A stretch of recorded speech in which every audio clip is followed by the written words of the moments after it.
అలాగే ఆ మ్యూజిక్ ఇండస్ట్రీలో విమెన్స్ రావాలి అంటే ఎటువంటి వాళ్ళకి ప్రోత్సాహం ఉండాలంటారు? అదొకటే బిగ్ పెద్ద క్వశ్చన్ నాకే question I don't have any answer.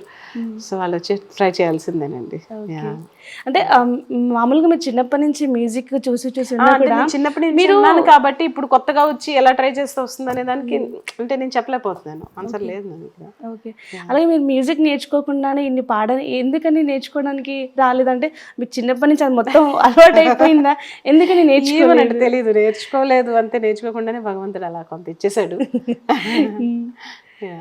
అలాగే కొత్తగా ఎటువంటి ఆల్బమ్స్ రిలీజ్ అయిపోతున్నారు? ఫ్యూచర్ ప్రాజెక్ట్స్ ఏంటి, ఎలా ఉన్నాయి? డూయింగ్ 2-3 మూవీస్ అండి. అది ఇంకా ఐ కాంట్ రివీల్ అండ్ పేర్లు పెట్టలేదు.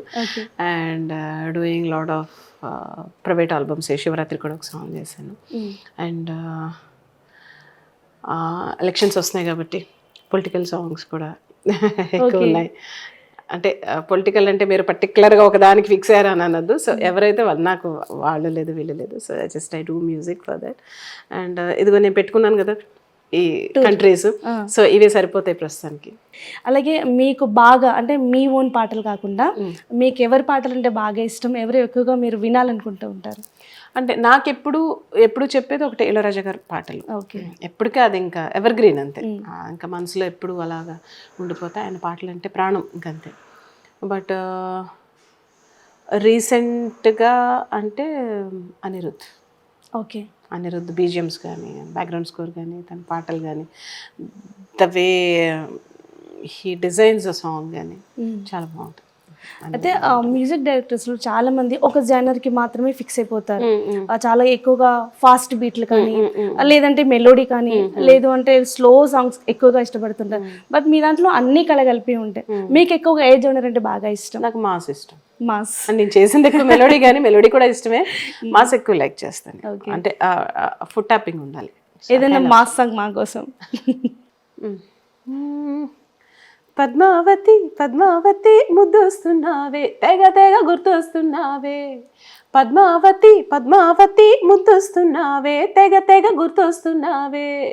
కళ్ళు మూస్తే పద్మావతి, కళ్ళు తెరిస్తే పద్మావతి, నీకోసం ఇళ్ళొస్తానే కలినడకన తిరుపతి పద్మావతి. అలాగే మీకు ఇప్పటివరకు కూడా చాలా అవార్డ్స్ మీరు అందుకున్నారు. అంటే కాకపోతే మనకి ఒక స్పెషల్ అవార్డు అనేది మనకి ఎప్పటికీ ఒక మెమరబుల్గా ఉంటుంది. అలా మీకేముంది? మీరు అన్నట్టుగా చాలా అవార్డ్స్ వచ్చినాయి. బట్ రీసెంట్గా జస్ట్ 2 days బ్యాక్ నాకు గామా అవార్డ్ అని దుబాయ్లో ఇచ్చారు. సో అదేంటంటే సిదిస్. Congratulations ma'am. Thank you.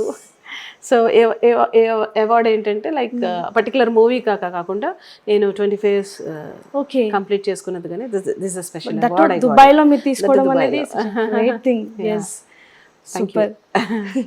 మీరు ఇలాంటి అవార్డు ఇంకా ఇంకా ఎన్నో తీసుకోవాలని కోరుకుంటున్నాం. ఆస్కార్ కూడా ఇదే చెప్పాను. మీరు అన్నట్టే చెప్పాను. ఎందుకంటే మనకి ఏది వస్తే అదే మనకి, ఇదే నాకు ఇప్పుడు ఆస్కార్ లాగా అని చెప్పేసి కరెక్ట్గా అదే చెప్పాను నేను కూడా. మేము ఫైనల్గా ఒకప్పుడు అంటే మ్యూజిక్ అంటే మన తెలుగు కాకుండా ఎక్కువగా కూడా బాలీవుడ్ కానీ టాలీవుడ్ ఎవరైతే తీసుకుంటూ ఉంటారు. బట్ ఇప్పుడు మన టాలీవుడ్ మ్యూజిక్ నే చాలా మంది రీమేక్ చేసి బయట కూడా చేస్తూ ఉన్నారు. సో దీన్ని ఎలా చాలా హ్యాపీ అనిపిస్తుంది. ఇంకోటి ఏంటంటే అసలు బాలీవుడ్ వాళ్ళు జనరల్గా మన టాలీవుడ్ వాళ్ళని ఎంకరేజ్ చేయడం అనేది ఉండదు. ఎస్పెషల్లీ పుష్ప అండ్ 3RR ఇవన్నీ వచ్చిన తర్వాత అసలు సౌత్ ఇండియాని అలా అసలు ఒక బ్రహ్మరథం పట్టేస్తున్నారు, ఎత్తేస్తున్నారు. ఇక్కడే కాదు అసలు యుఎస్ వెళ్ళినా కూడా వాళ్ళకి తెలుగు అంటే నాటు 3RR.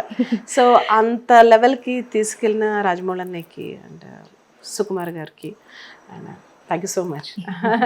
అంటే ఇండియన్ సినిమాని నేషనల్ లెవెల్కి తీసుకెళ్ళినారు, ఇంటర్నేషనల్ లెవెల్.